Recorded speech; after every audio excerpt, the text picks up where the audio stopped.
Episode 306। ये video केवल 18 वर्ष या उससे अधिक आयु के दर्शकों के लिए है। इसमें दिखाया गया कंटेंट केवल मनोरंजन के उद्देश्य से बनाया गया है। इस वीडियो में किसी भी प्रकार की अश्लील, हिंसक या अवैध गतिविधियों को बढ़ावा नहीं दिया गया है। ये सामग्री पूरी तरह से YouTube कम्युनिटी गाइडलाइंस और स्थानीय कानूनों के अनुरूप है। नाबालिगों को इस वीडियो से दूर रखा जाए। दर्शकों से अनुरोध है कि सामग्री को जिम्मेदारी से देखें। एपिसोड 306। अमन ने धैर्यपूर्वक अपने पिता की सलाह सुनी और आखिरकार आंखें सिकोड़ते हुए पीछे झुक गया। मैं इसके लिए तैयार हूँ। उन्होंने अपना साम्राज्य भय और उत्पीड़न पर खड़ा किया है और उन्हें लगता है कि सब उनकी इच्छा के आगे झुक जाएंगे, लेकिन मैं उनके जैसा नहीं हूँ। मुझे पैतृक संपत्ति विरासत में नहीं मिली है और न ही मैं किसी गठबंधन पर निर्भर हूँ। मैंने अपना साम्राज्य जमीन से खड़ा किया है जिसे वे इतनी आसानी से नहीं तोड़ सकते। रॉय ने अपने बेटे की तरफ देखा। उसकी आंखों में चिंता की झलक थी। लेकिन तुम ये नहीं समझते कि वे कितनी गहराई तक जड़ें जमा चुके हैं। वे तुम्हें बदनाम करने, तुम्हें अलग थलग करने के लिए हर कदम उठाएंगे, हर संसाधन का इस्तेमाल करेंगे और फिर उस समय हमला करेंगे जब तुम्हें इसकी बिल्कुल भी उम्मीद नहीं होगी। अंत में तुम खुद को बिल्कुल अकेला पाओगे। उन्हें आने दो, अमन ने धीमी मगर अटल आवाज में जवाब दिया। अगर वे लड़ाई चाहते हैं तो मैं उन्हें ऐसी लड़ाई दूंगा जिसे वे कभी नहीं भूलेंगे। मैंने ये सब सिर्फ अतीत के अवशेषों से कुचले जाने के लिए नहीं बनाया है। यह अस्तित्व की बात नहीं है, यह विकास की बात है। वे अपने पुराने तौर तरीकों से चिपके रह सकते हैं, लेकिन मैं आगे की सोच रहा हूँ। कमरे में सन्नाटा छा गया। अमन के शब्दों का बोझ हवा में तैर रहा था। रॉय की चिंता साफ झलक रही थी, लेकिन वह जानता था कि आगे बहस करने का कोई मतलब नहीं है। वह अपने बेटे की आंखों में आग देख सकता था। उसका बेटा अडिग निश्चय के साथ अपने रास्ते पर चल पड़ा था और कोई भी ताकत उसे बुझा नहीं सकती थी। रॉय ने हार मानते हुए सिर हिलाया। अगर यही तुम्हारा फैसला है अमन, तो मैं तुम्हारे साथ हूँ, लेकिन सावधान रहना, वे हताश हैं और हताशा लापरवाही को जन्म देती है। वे तुम्हें वहीं मारेंगे जहाँ सबसे ज्यादा दर्द होगा। अमन की नजरें थोड़ी नरम पड़ गईं। उसके चेहरे पर एक दुर्लभ क्षण की कमजोरी छा गई। मुझे पता है पापा, और मैं आपके सहयोग की कद्र करता हूँ। आप जितना जानते हैं उससे कहीं ज्यादा। रॉय ने अमन के कंधे पर हाथ रखते हुए कहा, तो मैं तुम्हारे साथ खड़ा रहूंगा। हम सब मिलकर इसका सामना करेंगे, चाहे इसके लिए कुछ भी करना पड़े। अमन के होठों पर एक हल्की सी मुस्कान आ गई और एक पल के लिए उसकी तीव्रता कम हो गई, लेकिन जैसे ही उसकी निगाहें फिर से सख्त हुईं, उसकी आंखों में आग फिर से भड़क उठी। तो फिर काम पर लग जाओ। वे युद्ध चाहते थे और मैं ये सुनिश्चित करूंगा कि उन्हें इसका पछतावा हो। भव्य सम्मेलन कक्ष के अंदर प्रमुख मंत्रियों और शक्तिशाली व्यक्तियों के बीच तनावपूर्ण नजरों के कारण वातावरण में भारी सन्नाटा छाया हुआ था। मेज के सिरहाने प्रधानमंत्री राजेश पटेल अपनी उंगलियां आपस में बांधे बैठे थे। उनके चेहरे पर गहरी सोच का भाव था। आखिरकार उन्होंने चुप्पी तोड़ी। उनकी आवाज में संयम था, लेकिन निराशा साफ झलक रही थी। अमन अपने फैसले पर अडिग है, उसने सपाट लहजे में कहा। उसकी नजर पूरे कमरे पर घूम रही थी। उसने हमारी मांगों की परवाह किए बिना अपनी तकनीक हमें देने से इनकार कर दिया। सभा में एक सुगबुगाहट गूंज उठी। सलाहकार अपनी सीटों पर बेचैनी से हिलने लगे, जबकि बड़े परिवारों के मुखिया आगे आने वाली लड़ाई के लिए खुद को तैयार करते हुए पीछे बैठ गए। राजेश ने आगे कहा, तो सवाल यह है कि हमारा अगला कदम क्या होना चाहिए। सवाल हवा में तैर रहा था। एक एक करके सुझाव आने लगे, जिनमें से हर एक में दुश्मनी बढ़ती जा रही थी। एक मंत्री ने सुझाव दिया, हम उनकी परियोजनाओं को कमजोर करके शुरुआत कर सकते हैं। मीडिया के जरिए यह बात फैलाएं, जनता को उनके इरादों पर शक करने दें और उनकी विश्वसनीयता पर सवाल उठाने दें। अगर हम उनकी तकनीक को खतरा बताएंगे तो लोग उनसे दूर हो जाएंगे। एक अन्य ने सिर हिलाते हुए कहा, और यह कानूनी रास्ता है। हम ऐसे नियम बना सकते हैं जो उसे अपनी प्रक्रियाओं का खुलासा करने के लिए बाध्य करें। निगरानी बढ़ाने से हम उसे धीमा कर सकते हैं और चीजों को तब तक जटिल बना सकते हैं जब तक उसके पास जानकारी साझा करने के अलावा कोई विकल्प न बचे। सुझाव जारी रहे और प्रत्येक सुझाव अधिकाधिक प्रभावशाली होता गया। हमें उसके कॉन्ट्रैक्ट खत्म करने पर विचार करना चाहिए, एक सलाहकार ने सोच समझकर मेज पर उंगलियां थपथपाते हुए कहा। अगर उसके सप्लायरों और साझेदारों को सरकार की अस्वीकृति की भनक लग गई तो वे हाथ खींच लेंगे। वह आर्थिक रूप से अलग थलग पड़ जाएगा और उसका कामकाज ठप हो जाएगा। एक वरिष्ठ अधिकारी आगे झुका, उसका चेहरा सख्त था, और अगर वह तब भी नहीं झुकता तो हमें उसकी संपत्ति जब्त करने और उसकी कंपनी के लाइसेंस रद्द करने पर विचार करना चाहिए। बिना कानूनी आधार के वह काम नहीं कर सकता। भीड़ के बीच से एक आवाज आई, शांत और संतुलित। यह अमित शर्मा की आवाज थी, जो वरिष्ठ मंत्रियों में से एक थे और अपनी सोची समझी रणनीति के लिए जाने जाते हैं। उन्होंने चारों ओर ऐसे देखा जैसे बोलने से पहले हर व्यक्ति की प्रतिक्रिया परख रहे हों। सब लोग, उन्होंने धीरे से कहा, हमें तुरंत उस पर अपना सारा जोर डालने की जरूरत नहीं है। अमन इतना मजबूत है कि सीधे दबाव में नहीं आ सकता, कम से कम अभी तो। कमरा शांत हो गया, सभी की निगाहें उस पर टिकी थीं और वे उसकी योजना को ध्यानपूर्वक सुन रहे थे। जरा सोचो, अमित ने अपनी कुर्सी पर पीछे झुकते हुए सोच समझकर कहा। बड़े परिवार राजपूत, कोटक, अमदानी और ओबरॉय पहले से ही अमन को एक खतरा मानते हैं। वे उसके खिलाफ कार्रवाई करने, उसे पूरी तरह से परिदृश्य से हटाने के लिए तैयार हैं। हमें बस मंच तैयार करना है, माहौल बनाना है, यूं कहें। कमरे में सहमति की एक फुसफुसाहट फैल गई। मंत्रियों ने अमित के प्रस्ताव की रणनीतिक सरलता पर सहमति भरी नजरों से सिर हिलाया। तो फिर हम पानी को कैसे हिलाएंगे, अमित?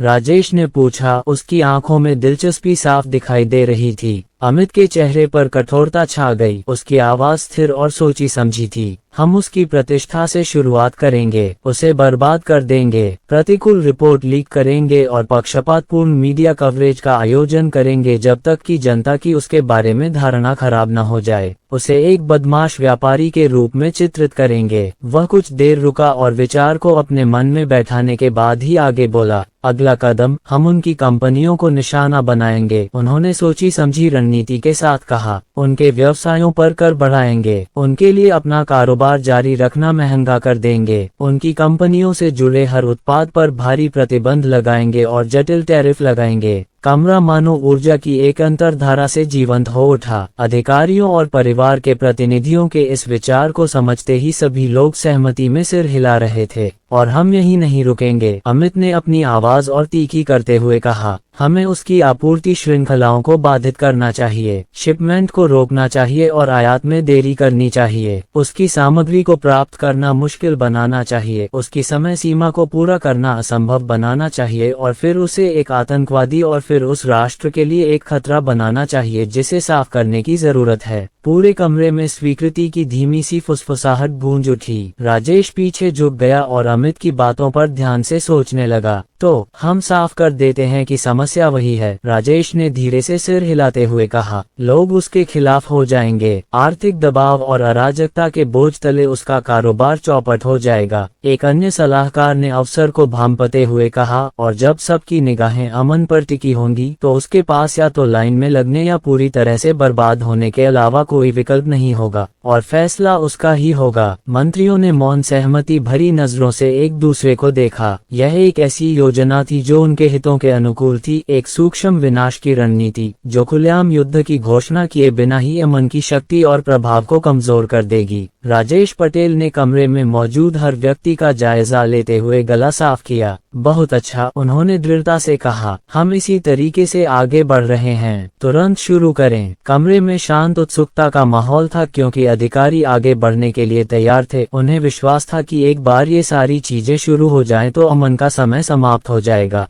गलती के लिए क्षमा करें। कृपया अध्याय 308 पढ़ने से पहले अध्याय 307 पर जाएं। जैसे ही अमन ने ये सुना, उसे पता चल गया कि इस बार उसने गलती कर दी है, और यह कोई मामूली बात नहीं थी, ये बहुत बुरी थी। उसके माथे पर पसीने की बूंदें बनने लगी, मानो वह सुइयों के बिस्तर पर बैठा हो। उसका दिमाग इस सवाल का जवाब ढूंढने के लिए छटपटा रहा था। अब मैं क्या कहूँ? सिस्टम, अरे सिस्टम, तुम कहाँ हो? बेचैनी महसूस करते हुए अमन ने अपने मन में बसे उस सर्वज्ञ अहंकारी को पुकारने का फैसला किया। उसे एक यांत्रिक रोबोट जैसी आवाज सुनाई दी, जिससे वह हैरान रह गया। जिस व्यक्ति से आप संपर्क करने का प्रयास कर रहे हैं वह ऑफलाइन है, भाड़ में जाए, यह शापित कमीना। अमन, हाँ, अमन ने असहज भाव से चिल्लाकर कहा। तुम जवाब क्यों नहीं दे रहे हो? अमेलिया ने पूछा। उसकी मुस्कान किसी राक्षस के समान तीखी और धमकी से भरी हुई थी, जिससे अमन को सहज ही एक कदम पीछे हटना पड़ा। या फिर आपको लगता है कि मैं पर्याप्त सुंदर नहीं हूँ? वह अमन हकलाया, खुद को हकलाते हुए पाया उसके विचार उलझन में उलझ गए। अगर मैं कहूँ कि वह नहीं है तो वह नाराज हो जाएगी, लेकिन अगर मैं कहूँ कि हाँ तो मुझे यकीन है कि वह मुझे अपने जाल में फंसाने में सफल हो जाएगी।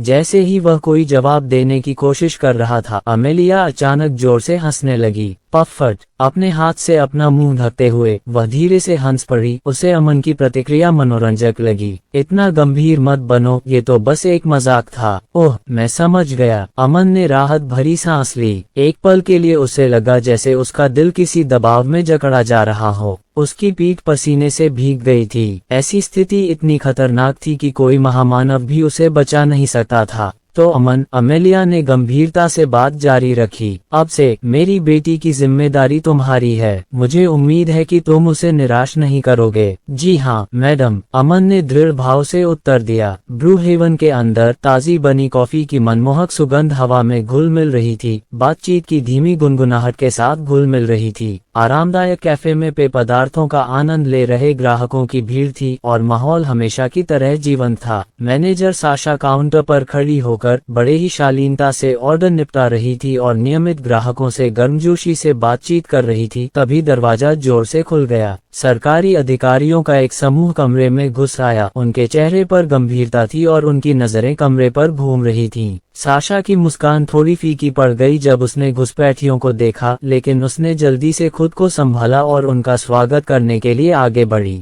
सुप्रभात, मैं आपकी क्या मदद कर सकती हूँ? उसने विनम्रता से किंतु संयमित स्वर में पूछा। एक अधिकारी आगे बढ़ा और अपना बैज दिखाते हुए बोला, हम यहाँ एक नियमित निरीक्षण के लिए आए हैं, स्वास्थ्य और सुरक्षा। हमें आपके पूरे सहयोग की जरूरत है। साशा ने सिर हिलाया, हालांकि उसकी निगाहों में शक की झलक थी। जरूर, हम यहाँ सबसे ऊंचे मानकों का पालन करते हैं। आपको जो भी जरूरत हो बेझिझक जांच करवाएं। अधिकारी कैफे में घुसते रहे, हर चीज की जांच करते रहे, नोट्स लेते रहे और धीमी धीमी बातें करते रहे। आखिरकार वे रसोई में पहुंचे, जहां उन्होंने पाया कि सब कुछ बेदाग था। काउंटर चमक रहे थे, बर्तन करीने से रखे हुए थे और यहाँ तक कि फर्श भी बेदाग था। उनके पीछे साशा ने हाथ जोड़े। उन्हें देखते हुए उसके चेहरे पर एक हल्की संतुष्ट मुस्कान थी। देखा, उसने खुद को रोक न पाते हुए कहा, हम सफाई का बहुत ध्यान रखते हैं। लेकिन उसकी संतुष्टि अल्पकालिक थी। निरीक्षण के दौरान एक अधिकारी नीचे झुका, अपने कोट की जेब में हाथ डाला और फर्श पर धीरे से मिट्टी छिड़कने लगा ताकि कोई उसे देख न सके। अगले ही पल वह चिल्लाया, यहाँ कुछ है। अरे, साशा ने विरोध किया। उसकी आंखें गुस्से से चौड़ी हो गईं। तुम क्या कर रहे हो? अधिकारी बेफिक्र होकर खड़ा रहा और गंदगी की ओर इशारा किया। मुझे डर है कि हमें सफाई की खराब व्यवस्था के सबूत मिल गए हैं। ये तो बेतुका है। साशा गुस्से से लाल होकर बोली, तुम्हारे यहाँ आने से पहले ये किचन बिल्कुल बेदाग था। अधिकारी ने भौहें चढ़ाकर अपने सहकर्मियों की तरफ देखा। चेहरे पर आत्मसंतुष्टि के भाव थे।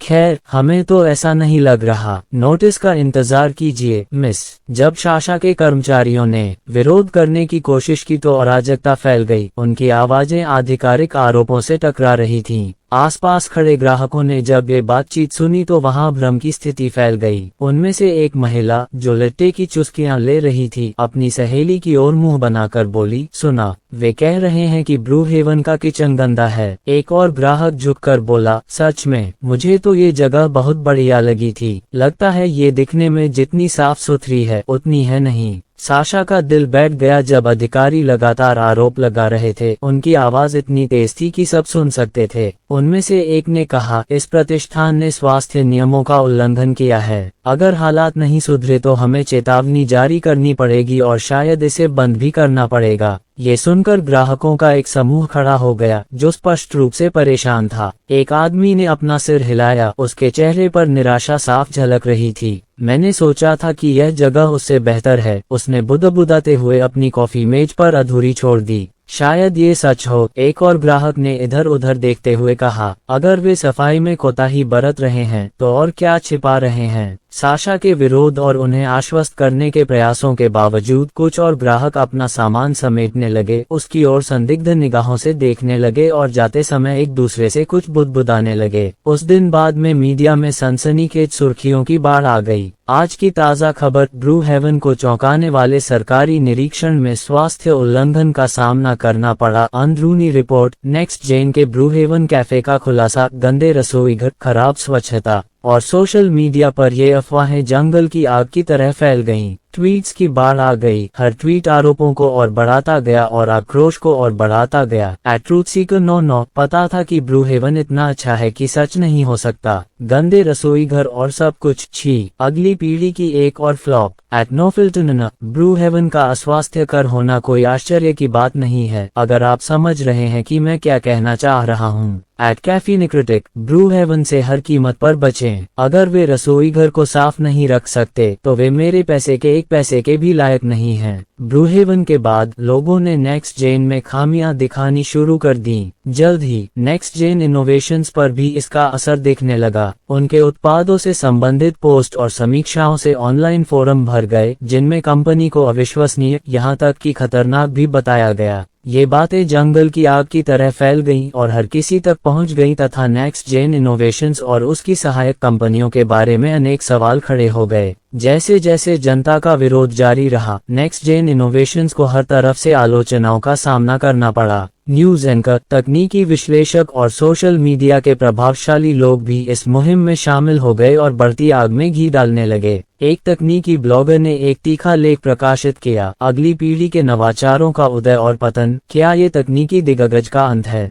नेक्स्ट जेन ने कभी बाजार को नवाचार के वादों से चकाचौंध कर दिया था, लेकिन हाल के खुलासों से पता चला है कि कंपनी अपने ही अहंकार के बोझ तले दब रही है। खराब गैजेट से लेकर ब्रू हेवन में कथित स्वास्थ्य उल्लंघनों तक, ये स्पष्ट है कि नेक्स्ट जेन का स्वर्णिम युग शायद अब खत्म हो गया है। लोकप्रिय समाचार वेबसाइटों पर प्रसारित एक अन्य रिपोर्ट ने उपभोक्ताओं की चिंताओं को बढ़ा दिया और हलचल मचा दी। आपका डेटा कितना सुरक्षित है? विशेषज्ञ अगली पीढ़ी की साइबर सुरक्षा खामियों के प्रति आगाह कर रहे हैं। नेक्स्ट जेन के कमजोर साइबर सुरक्षा उपायों पर हाल ही में लगे आरोपों के बाद विश्लेषक ये सवाल उठाने लगे हैं कि क्या कंपनी ने कभी उपयोगकर्ता सुरक्षा को गंभीरता से लिया था। विशेषज्ञों का सुझाव है कि उनके सॉफ्टवेयर में अंतर्निहित कमजोरियां भी हो सकती हैं, जिससे लाखों लोग जोखिम में पड़ सकते हैं। इसके बाद टेलीविजन पर कंपनी के दूसरे कामों की गहरी पड़ताल की गई। छोटी छोटी बातों को बढ़ा चढ़ाकर बड़ी चिंताओं में बदल दिया गया। होस्ट नेक्स्ट जेन के उपकरणों के बारे में ऐसे बात कर रहे थे मानो वे कोई अवशेष हो। उनका लहजा अविश्वसनीय और तिरस्कार से भरा हुआ था।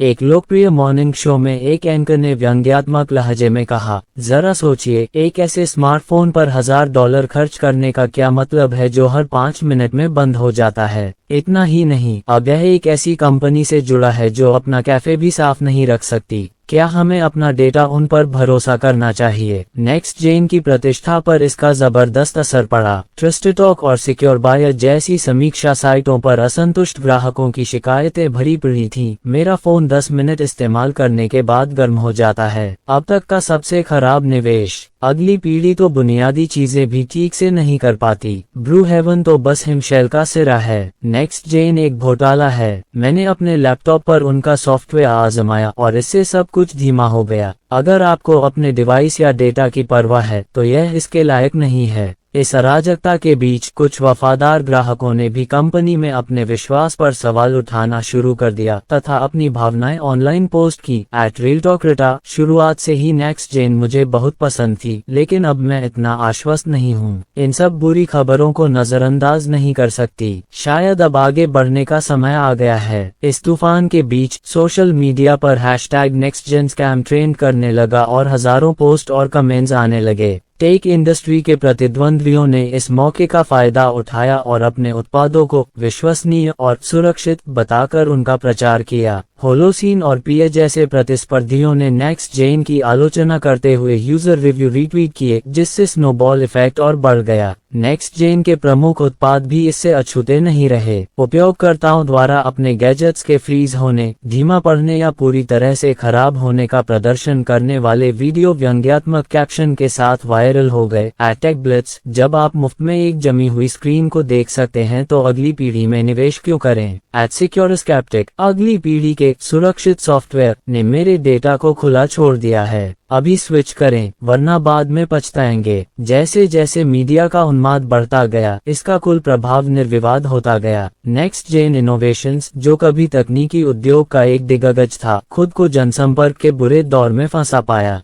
टेक्टरा 1.9, अगली पीढ़ी के गैजेट बिल्कुल बेकार। एक लिया और वो मेरे पुराने डिवाइस से भी धीमा था। #wasted many, @hackadfirial, उनका सॉफ्टवेयर सुरक्षित होना चाहिए। हाँ, सही है, यकीन मानिए इसमें बहुत सारी खामियां हैं। #cybersecurityfail, गलती के लिए क्षमा चाहता हूँ। मैंने अध्याय संख्या गलत लिख दी है, इसलिए कृपया मुझे माफ करें। आमतौर पर जीवंत रहने वाले कमरे का माहौल तनावपूर्ण था, जो अमन के शब्दों की गंभीरता के कारण दब गया था, क्योंकि वह आगे आने वाली बातों का विवरण दे रहा था। उसकी माँ क्लेयर उसके सामने बैठी थी, दोनों हाथ कसकर पकड़े हुए। उसके बगल में बैठी उसकी सास अमेलिया भी उतनी ही चिंतित लग रही थी। उसकी नजरें अमन और उसकी बेटी सूरी पर घूम रही थीं। हालांकि जानकारी बहुत भारी थी। सूरी सोफे पर आराम से बैठी थी, उसका सिर पीठ पर टिका हुआ था, मानो उसे दुनिया की कोई परवाह ही न हो। दरअसल ऐसा लग रहा था जैसे उसे बिस्तर पर ही वापस जाना है। अपनी बेटी को देखते हुए अमेलिया की भौहें तन गईं। उसके चेहरे पर अविश्वास का भाव साफ दिखाई दे रहा था। अमन चुनौतियों, सत्ता संघर्षों और उन लोगों से संभावित प्रतिक्रिया के बारे में बात कर रहा था जो उसे खतरा समझते थे, लेकिन सूरी ने शायद ध्यान ही नहीं दिया। उसकी नजरें आधी बंद थीं, उसका मन शायद कहीं दूर था। निराश होकर अमेलिया झुक गई। उसकी फुसफुसाहट इतनी तेज थी कि सिर्फ सूरी ही सुन सके। तुम इतनी सुअर क्यों बन रही हो? क्या तुम्हें लगता है कि अगर तुम एक मोटी सुअर बन जाओगी और इस तरह इधर उधर घूमती रहोगी तो कोई भी आदमी तुमसे प्यार करेगा? सूरी की आंखें अचानक खुल गईं और जैसे ही उसने अपनी माँ की नजरों से नजरें मिलाने के लिए अपना सिर घुमाया, वे खतरनाक तरीके से सिकुड़ गईं। उसकी आवाज धीमी लेकिन तीखी निकली, माँ, मुझे शर्मिंदा करना बंद करो। मैं कोई सुअर नहीं हूँ और मेरा मेटाबॉलिज्म बहुत तेज है। मैं जो भी खाती हूँ उसे बिना किसी असर के पचा सकती हूँ। अमेलिया ने अपनी बेटी की तीखी नजरों से बेपरवाह सूंघते हुए कहा, मेटाबॉलिज्म हो या न हो, अगर आप इसी तरह खाते रहेंगे तो आखिरकार इसका असर दिखने ही वाला है। और तो और लोग ये भी नोटिस करने लगेंगे कि आप असल दुनिया पर कितना कम ध्यान देते हैं। दोनों के बीच फुसफुसाती बातचीत को सुनकर अमन ने हल्की सी मुस्कुराहट तो नहीं छोड़ी, लेकिन अपनी आवाज को गंभीर बनाए रखा।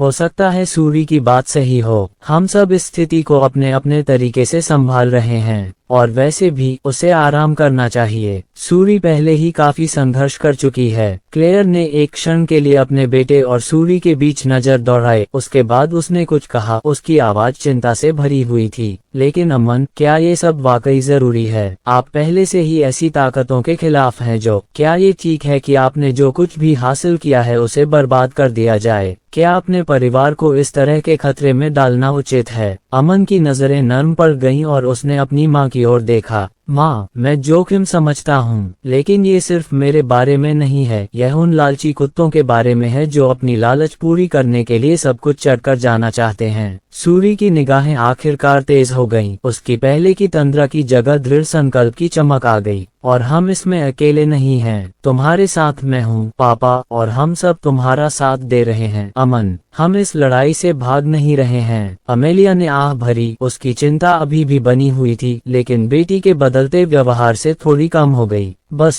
किसी भी चीज को हल्के में मत लेना। तुम खुद को अजेय समझ सकती हो सूरी, लेकिन सबसे ताकतवर भी गिर सकता है। सूरी ने सिर हिलाया। उसके चेहरे पर एक अनोखी गंभीरता छा गई। मुझे पता है माँ, हम सब जानते हैं, लेकिन इसीलिए तो हम इसे पूरा करके रहेंगे। अमेलिया की बात सुनकर अमन के चेहरे पर तनाव छा गया। उसके शब्दों ने उसकी नस पर चोट की थी और उन सच्चाइयों को उजागर कर दिया था जिन्हें उसने बड़ी सावधानी से दबा रखा था। वह उसकी अंतर्दृष्टि का सम्मान करता था और अगर वह ईमानदार होता तो इस बात से इनकार नहीं कर सकता था कि उसका एक हिस्सा उसकी बातों से सहमत था। उसकी महत्वाकांक्षाएं और नए प्रयोगों की अथक चाह अक्सर उसके निजी जीवन पर हावी हो जाती थी, और वह देख सकता था कि उसकी सास को कितना डर था कि वह सूरी को ऐसे खतरों में डाल देगा जो उसके नियंत्रण से बाहर थे। एक तनावपूर्ण क्षण की खामोशी के बाद अमेलिया ने आखिरकार अमन की ओर मुड़कर शांत लेकिन आज्ञाकारी स्वर में सन्नाटा तोड़ा। अमन, चलो टहलते हैं। अमन का दिल धड़क उठा। उसने सूरी से आंखें मिलाईं, देखा कि सूरी भौहें सिकुड़े उन्हें देख रही है। उसकी बेचैनी साफ दिखाई दे रही थी, लेकिन अमेलिया अपनी बेटी की चिंतित निगाहों को नजरअंदाज करते हुए अमन को एक उद्देश्यपूर्ण कदम से कमरे से बाहर ले गई। बढ़ते डर के साथ अमन उसके पीछे पीछे चला गया और खुद को तैयार करते हुए कि वह क्या कहने वाली है। क्लेयर ने अमन के पास से गुजरते हुए उसकी पीठ थपथपाई। वह समझ गई कि अमेलिया की चिंता बस एक माँ की अपने बच्चे के लिए चिंता थी। जाओ, वह तो बस एक माँ है। वे कुछ मिनट तक चुपचाप चलते रहे। अमेलिया उससे छोटी छोटी बातें पूछती रही, मौसम, उसके काम का शेड्यूल, हाल ही में परिवार से जुड़ी कुछ खबरें। लेकिन अमन समझ गया कि असली बातचीत अभी शुरू ही हुई थी। फिर बिना किसी चेतावनी के अमेलिया रुक गई और इतनी तीव्रता से उसकी ओर मुड़ी कि वह अचंभित रह गया। सच तो यह है अमन, मुझे सूरी का तुम्हारे साथ रहना पसंद नहीं है। अमन का दिल उसकी बातों से बैठ गया। उसके सीने में घबराहट की लहर दौड़ गई। क्यों? उसने अपनी आवाज थोड़ी भारी करते हुए कहा। क्या वजह है? अमेलिया ने जरा भी संकोच नहीं किया। ऐसा इसलिए है क्योंकि तुम बहुत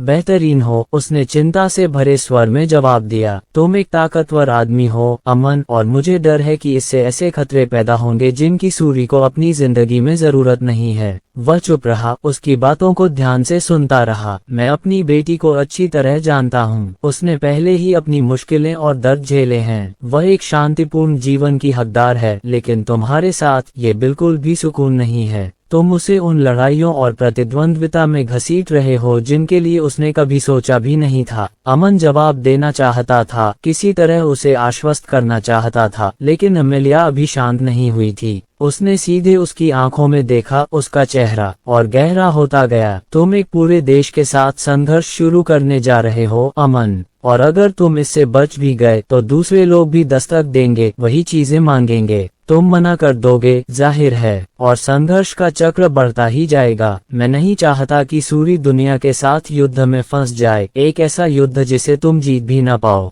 मानवता के पास एक अनोखा तरीका है जिससे वह जिसे एक साझा खतरा समझती है उसके खिलाफ एकजुट हो जाती है, और अगर वह खतरा तुम हो। अमन को लगा कि उसकी बातें उस पर भारी पड़ रही हैं। वह गलत नहीं थी। उसने पहले भी इन संभावनाओं के बारे में सोचा था, लेकिन सूरी की भलाई की गहरी परवाह करने वाले किसी व्यक्ति से उन्हें इस तरह सुनकर उसे अलग तरह से चोट पहुंची। वे ज्यादा तीखी और ज्यादा तात्कालिक लगीं। उसने उसकी चिंतित निगाहों से नजरें मिलाईं और शांत विश्वास के साथ बोला, मैं तुमसे बस एक वादा कर सकता हूँ। उसने कहा, चाहे पूरी दुनिया मेरे खिलाफ हो जाए, सूरी हमेशा सुरक्षित रहेगी। मैं उसकी रक्षा करूंगा, चाहे इसके लिए कुछ भी करना पड़े। अमेलिया ने संदेह से भौहें चढ़ाईं, और आप इसकी गारंटी कैसे दे सकते हैं? अमन की आवाज धीमी हो गई और उसने आगे कहा, क्योंकि अगर कभी ऐसा हुआ तो हम निकोबार बेस पर चले जाएंगे। यह एक अटूट किला है। अगर कई देश परमाणु हथियार गिरा भी दे तो भी हम बच जाएंगे। अमेलिया की आंखें आश्चर्य से चौड़ी हो गईं। उसके चेहरे पर अविश्वास की झलक थी। अमन, ऐसी बातों पर मजाक मत करो। क्या मैं मजाक कर रहा हूँ? उसने गंभीर स्वर में उत्तर दिया। वह झिझकी। एक पल के लिए उसके चेहरे को गौर से देखा, फिर आखिरकार आह भरी। ठीक है, मुझे तुम पर यकीन है अभी के लिए। इस खुलासे को समझते ही उसकी धड़कनें तेज हो गईं। उसकी नजर जमीन पर चली गई। लेकिन उसने एक पल बाद कहा, सिर्फ यही बात मुझे परेशान नहीं करती। और क्या? अमन ने उत्सुकता से किंतु सावधानी से पूछा। तुम एक अद्भुत आदमी हो अमन, उसने धीमी आवाज में कहा। वास्तव में बहुत ही अद्भुत। यह विश्वास करना मुश्किल है कि तुम्हारे जैसा आदमी कभी सिर्फ एक औरत से संतुष्ट हो सकता है। अमेलिया ने अमन के चेहरे को घूरते हुए कहा, ये किसी को भी आकर्षित करने के लिए काफी आकर्षक था। अमन उसकी बेबाकी से चौंक कर स्तब्ध रह गया। उसे निराशा का एहसास हुआ, लेकिन उसने खुद को संभाला और उसकी नजरों से नजरें मिलाईं। मैं अपनी हर प्रिय चीज की कसम खाता हूँ, उसने कहा। उसकी आवाज में ईमानदारी झलक रही थी कि मैं सिर्फ सूरी से प्यार करता हूँ। मेरी नजर में कोई भी दूसरी औरत कभी भी उसकी बराबरी नहीं कर सकती और न ही कभी कर पाएगी। अमन ने आह भरते हुए कहा, मैंने अनगिनत महिलाएं देखी हैं, लेकिन सूरी के अलावा मुझे कोई भी सुंदर नहीं लगी। अमेलिया का गंभीर भाव थोड़ा नर्म हुआ, लेकिन फिर उसके होठों पर एक शरारती मुस्कान आ गई। उसकी आंखों में एक भयावह चमक चमक उठी। अमन उसे सावधानी से देख रहा था। जब वह मुस्कुराती हुई उसकी ओर झुकी, तो फिर दामाद जी, वह बुदबुदाए, मुझे कुछ बताओ। उसने अपनी भौहें ऊपर उठाई और खुद को संभाला। क्या? उसकी मुस्कान और चौड़ी हो गई जब उसने पूछा, क्या मैं सुंदर हूँ? क्या वह गड़बड़ होने वाला था? एट डिजिटल डूम, मेरे नेक्स्ट जेन स्मार्टफोन से मुझे बस एक बहुत बड़ा सिरदर्द मिला है। ये लगातार रुक जाता है। यह अब तक का सबसे खराब डिवाइस है जो मैंने खरीदा है। नई समीक्षाएं सामने आने के बाद नेक्स्ट जेन के उत्पाद पृष्ठों पर रेटिंग में भारी गिरावट आई। पूरी तरह से घोटाला। फोन हर समय हैंग रहता है और ग्राहक सेवा तक पहुंचना असंभव है। इस सॉफ्टवेयर पर भरोसा मत करो। मैंने इसे डाउनलोड किया है और अब मुझे चिंता है कि मेरा डेटा लीक हो रहा है। अगली पीढ़ी, शर्म आनी चाहिए तुम्हें। इस बीच अमन तूफान को पनपते हुए देख रहा था। हर नई हेडलाइन और ट्वीट उसे इस बात की याद दिला रहा था कि उसके प्रतिद्वंद्वी किस हद तक जाने को तैयार हैं। मुझे यकीन नहीं हो रहा कि वे नकली संपादनों से लोगों को बेवकूफ बना रहे हैं। यह मेरे जन्म के बाद से अब तक देखी गई सबसे अविश्वसनीय और पक्षपातपूर्ण चीज है। वह पोस्टों की ताज़ा लहर को देखते हुए अपनी हंसी रोक नहीं पाए, ये जानते हुए कि आरोप निराधार हैं, लेकिन ये भी समझते हुए कि जनता की धारणा को बदलना मुश्किल हो सकता है। विपक्ष ने हमला कर दिया था और ये तो बस शुरुआत थी। और जैसा कि अमन ने अनुमान लगाया था, अचानक एक और सनसनीखेज खबर सामने आई। एक ऐसा रहस्योद्घाटन जो कई लोगों की अनगिनत रातें बर्बाद करने के लिए काफी था, लेकिन इसे देखकर अमन खुद को हंसने से नहीं रोक पाया। प्रमुख समाचार नेटवर्कों पर एक ताज़ा शीर्षक छपा, नेक्स्ट जेन इनोवेशन कर चोरी करते हैं, सरकार भारी जुर्माना लगाने के लिए तैयार। साथ में दिए गए लेख में गंभीर विवरणों का विस्तार से जिक्र किया गया था। कंपनी पर कर चोरी, कॉर्पोरेट अनुपालन उल्लंघनों और वित्तीय प्रणाली में कथित हेरफेर करने के लिए डिजाइन किए गए संदिग्ध व्यावसायिक व्यवहारों के कई आरोप लगाए गए थे। सरकार ने नेक्स्ट जेन इनोवेशंस पर भारी जुर्माना लगाया था, जिससे कंपनी की वित्तीय स्थिति पूरी तरह से अस्थिर होने का खतरा था। कमरे के अंदर अचानक हंसी फूट पड़ी, जो दीवारों के चारों ओर गूंजने लगी। जबकि अमन पीछे की ओर झुक गया। वह बड़ी मुश्किल से खुद को रोक पा रहा था, क्योंकि वह इस विडंबना का आनंद ले रहा था। अरे, तुम हंस क्यों रहे हो? सूरी ने निराशा से भौहें सिकोड़ते हुए पूछा। ये गंभीर है, बहुत बड़ी गड़बड़ है। गंभीर? मुझे नहीं लगता, अमन ने अपनी हंसी दबाते हुए कहा। उसके कंधे हिल रहे थे। वे साफ तौर पर नकली बनो जब तक कि तुम इसे बना न लो वाली पारंपरिक रणनीति पर चल रहे हैं। यह महास्तर की बकवास है, जिसमें स्टेरॉइड भी शामिल हैं, और प्रभावशाली लोग लोकप्रियता हासिल करने के लिए कुछ भी कर रहे हैं। अगर वे कुछ ही दिनों में मुझ पर वेब सीरीज, कॉमेडी स्किट और वाइन बनाना शुरू कर दे, तो इसमें कोई आश्चर्य की बात नहीं होगी। सूरी ने उसकी ओर देखा। उसकी परेशानी स्पष्ट थी। अमन की इतनी मेहनत से बनाई गई हर चीज को उनके सामने बिखरते देखना उसके दिल पर एक जख्म सा लगा। वह हमेशा से अमन की इस बात के लिए प्रशंसा करती थी कि वह सचमुच नवाचार की सीमाओं को आगे बढ़ाता है, जिसका तकनीक में योगदान बेजोड़ है। लेकिन अब ऐसा लग रहा था कि वह चाहे कुछ भी करे, कोई न कोई उसे हमेशा बर्बाद करने पर तुला रहता था। सरकार, आलोचक, ईर्ष्यालु प्रतिद्वंद्वी और अन्य, इनमें से किसी ने भी इंदिरा के तकनीकी उद्योग के लिए अमन जितना कुछ नहीं किया था, उसका एक अंश भी नहीं किया था। देश बुनियादी ढांचे और तकनीकी प्रगति में पिछड़ा हुआ था, फिर भी जब कोई जिम्मेदारी लेने, सीमा पार करने की हिम्मत करता, तो वे बस उसे द्वेष या ईर्ष्या के कारण गिरा ही देते। इस अन्याय की आग उसके भीतर धधक रही थी और वह आक्रोश से भर रही थी। इसी बीच अमन के फोन पर अचानक एक इनकमिंग कॉल की घंटी बजी और सूरी की नजर स्क्रीन पर गई। मारिया नाम चमकता देख उसकी आंखें चौड़ी हो गईं। टस्क, अमन ने बड़बड़ाते हुए कहा। उसका अंगूठा कॉल काटने के लिए अस्वीकार बटन पर मडरा रहा था। उससे बात करो, सूरी ने आग्रह किया। वह शायद घबरा रही है। घबराहट? मेरे? अमन ने खुद को रोक लिया। अमन, तुम जवाब क्यों नहीं दे रहे हो? सूरी ने कहा। उसके स्वर में चिंता और हताशा का मिश्रण था। अमन आलस से खींचा हुआ था, मुश्किल से अपने फोन की तरफ देख रहा था। उसकी आवाज में कोई चिंता नहीं थी। हाँ, मैं अभी उस राक्षसी से निपटने के मूड में नहीं हूँ, उसने जम्हाई लेते हुए कहा। उसके मुंह में मनोरंजन का एक संकेत था। शांत लेकिन आग्रहपूर्ण स्वर में अरोरा ने बीच में कहा, सर, मिस मारिया आपको बार बार फोन कर रही हैं, आप उन्हें कब तक नजरअंदाज करते रहेंगे? अमन ने आंखें घुमाई। बस उससे कहो कि इतना घबराना बंद करे और थोड़ा आराम करे। ब्रूहेवन थोड़ी गर्मी झेल सकता है, लेकिन इससे पहले कि वह अपनी बात पूरी कर पाता, अरोरा की आवाज तेज और तीव्र हो गई। श्रीमान, मिस मारिया यहाँ हैं। हाँ, अभी नहीं मैं नहीं। अमन की आवाज गले में अटक गई और उसका चेहरा थोड़ा उतर गया।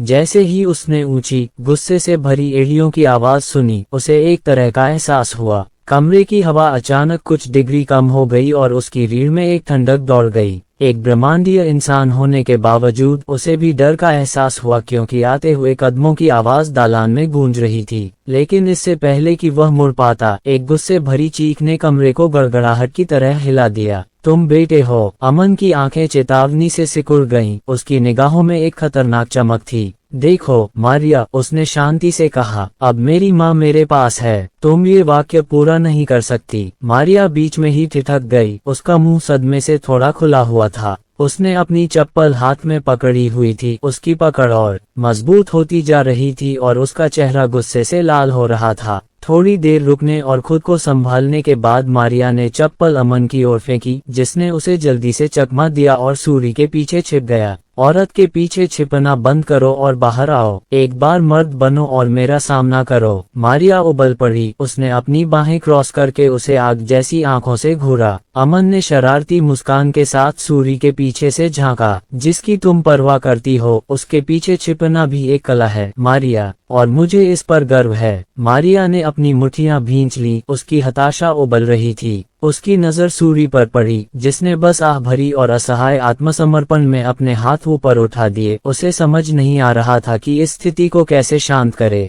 मारिया की हताशा और भी बढ़ गई। उसकी आवाज में झुंझलाहट भर गई। अमन, तुम मेरे फोन का जवाब क्यों नहीं दे रहे? मारिया ने भावनाओं के बोझ तले दबी आवाज में पूछा। तुम्हें अंदाजा भी है कि क्या हो रहा है? सब कुछ जल रहा है। हमारी सारी मेहनत मिट्टी में मिल गई और अब हमारे पास सिर्फ बर्बादी के सिवा कुछ नहीं बचा। उसकी आवाज लड़खड़ा रही थी। उसका गुस्सा उसके दर्द को बमुश्किल छिपा पा रहा था। ब्रूहेवन, उसने कांपते स्वर में कहा, छोटी सी दुकान से लेकर एक फलते फूलते उद्यम तक मैंने अपनी आत्मा इसके लिए समर्पित कर दी है। फिर भी ये कमीने ये सब बकवास कर रहे हैं। मैं इन्हें जिंदा जला देना चाहती हूँ। मारिया की आंतरिक उथल पुथल उसके चेहरे पर साफ दिखाई दे रही थी। उसका रोम रोम अमन की बेरुखी के लिए उसका गला घोंटना चाहता था। उसने अपना दिल ब्रूहेवन नेक्स्ट जेन में झोंक दिया था और अब उसे लग रहा था जैसे उसने जो कुछ भी बनाया था वह सब टुकड़े टुकड़े होकर फिसल रहा है। अपनी मेहनत के फल को जलते हुए देखने का विचार असहनीय था। किसी तरह नियंत्रण पाने की चाह में वह अमन की ओर बढ़ी। उसकी आंखें चमक रही थीं। तुम्हें यह मजाक लग रहा है? वह चिल्लाई। उसके हाथ निराशा से कांप रहे थे। हमारी प्रतिष्ठा मिट्टी में मिल गई है अमन, तुम बस कैसे हंस रहे हो? उसने एक गहरी सांस ली। उसके अंदर गुस्सा और विश्वासघात उमड़ रहा था, मानो बाहर आने ही वाला हो। वह चीखना चाहती थी, उसे हिलाना चाहती थी, उसे जो हो रहा था उसकी गंभीरता का एहसास दिलाना चाहती थी। लेकिन अमन का शांत स्वभाव, उसका बेहद शांत व्यवहार उसके गुस्से को और भड़का रहा था। दूसरी ओर अमन ने उसे एक हल्की सी मुस्कान दी। उसकी आंखों में शरारत भरी चमक थी। आराम करो मारिया, उसने धीमे शांत स्वर में कहा। ये तूफान जरूर गुजर जाएगा, हमेशा गुजरता है। लेकिन मारिया कोई आश्वासन सुनने के लिए तैयार नहीं थी, खासकर तब जब उसने इतनी मेहनत से जो कुछ बनाया था वह सब अधर में लटका हुआ था। अमन ने हस्ताक्षर किए और आगे बढ़कर उसके कंधे पर हाथ रखकर उसे आश्वस्त किया। हम सिर्फ सरकार से नहीं लड़ रहे हैं, इसलिए यह आसान नहीं होगा, लेकिन हम धीरे धीरे और लगातार समस्याओं का समाधान करेंगे और एक बार जब हम ऐसा कर लेंगे तो हमारा ही वर्चस्व होगा। मारिया ने भौहें चढ़ाईं और फिर अमन की ओर देखा। तो अब हम क्या करेंगे? ये सुनकर अमन के होठों पर एक धूर्त मुस्कान आ गई। अब चलने का समय हो गया है। कहाँ चलें? सूरी और मारिया दोनों ने एक साथ पूछा। बेस तक। नेक्स्ट जेन इनोवेशंस का विशाल मुख्यालय शहर के मध्य में ऊंचा और भव्य था, जिसका कांच का अग्रभाग सुबह के सूरज की तेज चमक को प्रतिबिंबित कर रहा था। अंदर कार्यालय में आकर्षक फर्नीचर और खुले लेआउट के साथ एक परिष्कृत माहौल था, जबकि पृष्ठभूमि में अत्याधुनिक तकनीक की मधुर ध्वनि गूंज रही थी। सफेद संगमरमर के फर्श प्रकाश को प्रतिबिंबित कर रहे थे और दीवारें न्यूनतम कला से सजी थीं, जिससे जगह में सटीकता और आधुनिकता का आभास हो रहा था। कर्मचारी गलियारों में हर्ष और उत्साह के साथ आगे बढ़ रहे थे। उनकी एकाग्रता उनके द्वारा एक दूसरे को दी गई गंभीर निगाहों और बैठक कक्षों में हुई गहन बातचीत से स्पष्ट थी। नेक्स्ट जेन में हर कोई अपने क्षेत्र का विशेषज्ञ था। उन्नत डिग्रियों और वर्षों के अनुभव वाले अनुभवी सॉफ्टवेयर इंजीनियरों से लेकर तकनीकी उद्योग के कुछ सबसे प्रतिस्पर्धी माहौल में अपनी प्रतिभा का लोहा मनवाने वाले सिस्टम आर्किटेक्ट तक। माहौल उच्च दांव वाली महत्वाकांक्षाओं वाला था, जहां परियोजनाएं केवल कार्य नहीं थीं, बल्कि चुनौतियां थीं जिनका उद्देश्य तकनीक की सीमाओं को आगे बढ़ाना था। यहाँ सभी को अच्छा वेतन और मनोबल बढ़ाने के लिए सुविधाएं मिलती थीं, जो उद्योग के दिग्गजों को मिलने वाली सुविधाओं के बराबर थीं। टीम एक सुचारू रूप से चलने वाली मशीन की तरह काम करती थी। हर हफ्ते नए प्रोजेक्ट सामने आते, जिनमें कड़ा शेड्यूल और बारीकी से योजना बनाना शामिल होता। साप्ताहिक दिनचर्या अनुशासित होने के साथ साथ गतिशील भी थी। हर शुक्रवार को वे आगामी सप्ताह के लिए नए लक्ष्य निर्धारित करने हेतु एक टीम मीटिंग करते थे, जबकि सोमवार की शुरुआत सिस्टम जांच और निदान मूल्यांकन से होती थी, जिसके बाद उनके प्रमुख सहयोगी माइक्रोसॉफ्ट के साथ समन्वय बैठकें होती थीं। सहयोग के लिए निर्बाध अंतःक्रिया की आवश्यकता थी, क्योंकि माइक्रोसॉफ्ट के संसाधन नेक्स्ट जेन में कई महत्वपूर्ण कार्यात्मकताओं का समर्थन करते थे। कंपनी की आंतरिक संरचना सहयोगात्मक और चुस्त थी, जिसमें क्रॉस फंक्शनल टीमें एक साथ काम करती थीं ताकि यह सुनिश्चित किया जा सके कि कोई भी विवरण अनदेखा न हो। हालांकि इस दिन की शुरुआत भी किसी और दिन की तरह ही हुई। टीमें चर्चाओं में व्यस्त थीं, उंगलियां कीबोर्ड पर दौड़ रही थीं और स्क्रीन जटिल कोड और डेटा विश्लेषण से जगमगा रही थीं। प्रोजेक्ट मैनेजर डेवलपर्स के साथ बैठे थे और बीच बीच में कॉफी मशीन की आवाज ने उस व्यस्त कार्यस्थल में एक घर जैसी गर्माहट भर दी। लेकिन रिसेप्शन के पास अचानक हुए शोरगुल से ऑफिस की जानी पहचानी लय बिखर गई। सख्त हाव भाव और औपचारिक बैज पहने कुछ लोग लॉबी में घुस आए। उनकी उपस्थिति स्पष्ट रूप से आधिकारिक लग रही थी। ये खबर जंगल की आग की तरह फैलने में बस कुछ ही पल लगे। आयकर अधिकारी नेक्स्ट जेन के मुख्यालय में घुस गए थे। वे ठंडे चेहरे के साथ अंदर घुसे और जैसे ही वे मुख्य कार्यस्थल पर पहुंचे, मुख्य अधिकारी ने अपनी आवाज ऊंची की और स्तब्ध कर्मचारियों को संबोधित किया, जो बीच वाक्य में ही रुक गए थे, जबकि कुछ लोग कॉफी की चुस्कियों के बीच में थे।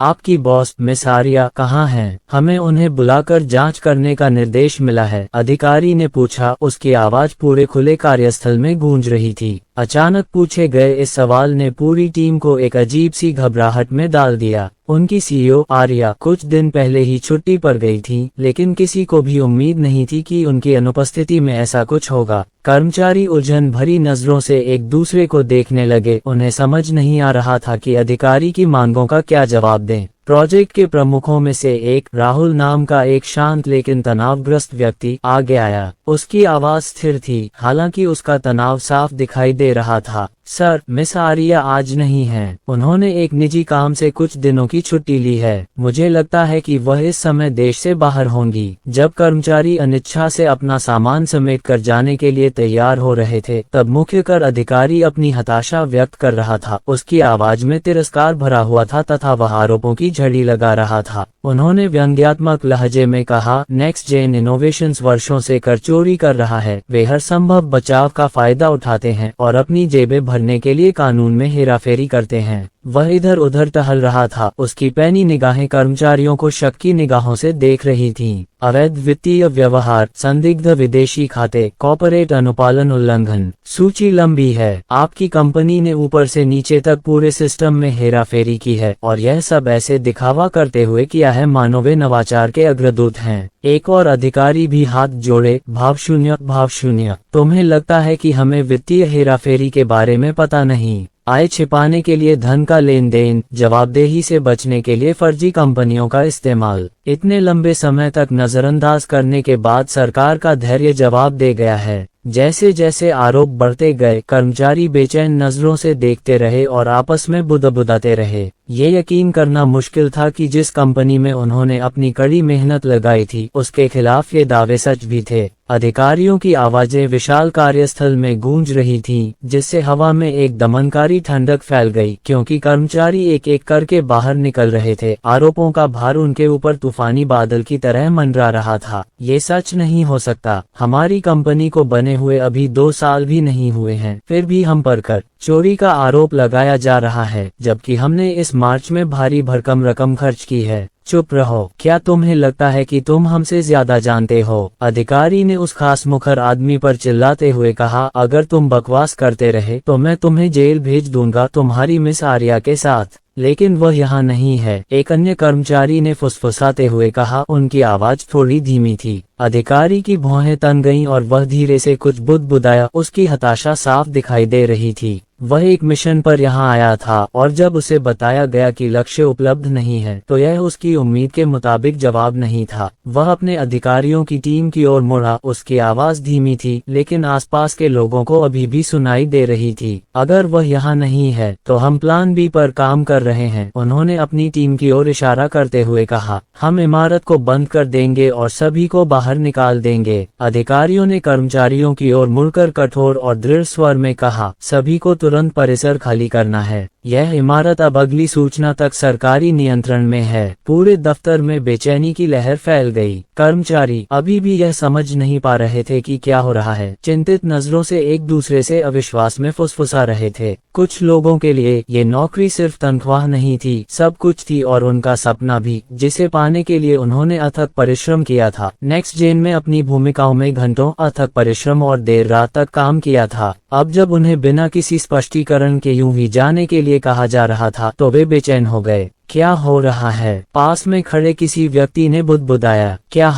हम अपनी नौकरियां खो रहे हैं? एक अन्य ने लड़खड़ाती आवाज में पूछा। तभी ऑफिस के सभी फोन एक साथ एक संदेश की घंटी से बज उठे। चौंककर कर्मचारियों ने अपनी स्क्रीन देखी तो देखा कि कार्यकारी टीम की ओर से मानव संसाधन विभाग से एक सामूहिक संदेश भेजा गया था। प्रिय टीम, कृपया तुरंत घर लौट जाएं। अगली सूचना तक आप सवेतन अवकाश पर हैं। आपके वेतन आपके समझौते के अनुसार 31 तारीख को आपके खाते में जमा कर दिए जाएंगे। निश्चिंत रहें, सभी कानूनी मामलों का निपटारा किया जाएगा। सुरक्षित रहें और आपके सहयोग के लिए धन्यवाद। संदेश पढ़ते ही कमरे में सन्नाटा छा गया। कुछ लोगों के चेहरों पर राहत की लहर दौड़ गई, जबकि कुछ लोग तनाव में थे। उनकी चिंताएं पूरी तरह शांत नहीं हुई थीं। कम से कम संदेश ने उन्हें एक दिशा तो दी थी। इस उलझन के बीच एक योजना। वरिष्ठ कर्मचारियों में से एक, राहुल, ने आह भरी और अपने सहकर्मियों की तरफ देखा। लगता है हम सब आधिकारिक तौर पर छुट्टी पर हैं। चलो बाहर चलते हैं और भरोसा करते हैं कि ऊपर वाले सब संभाल लेंगे। एक जूनियर डेवलपर, प्रिया नाम की एक होशियार युवती, अनिश्चित और भौहें चढ़ाए हुए दिख रही थी। लेकिन अगर ये मामला नहीं सुलझा तो क्या होगा? मतलब अगर वो हमें हमेशा के लिए बंद कर दे तो क्या होगा? राहुल ने उसे एक हल्की आश्वस्त मुस्कान दी। यकीन करो प्रिया, ये नेक्स्ट जेन इनोवेशंस है। हमने पहले भी चुनौतियों का सामना किया है और इतनी आसानी से हार नहीं मानेंगे। बस थोड़ा आराम करो और किसी नतीजे पर पहुंचने से पहले आगे के निर्देशों का इंतजार करो। पास ही एक और कर्मचारी, संदीप, हंसते हुए बोला, मैंने कभी नहीं सोचा था कि मुझे काम के बीच में छुट्टी के लिए पैसे मिलेंगे।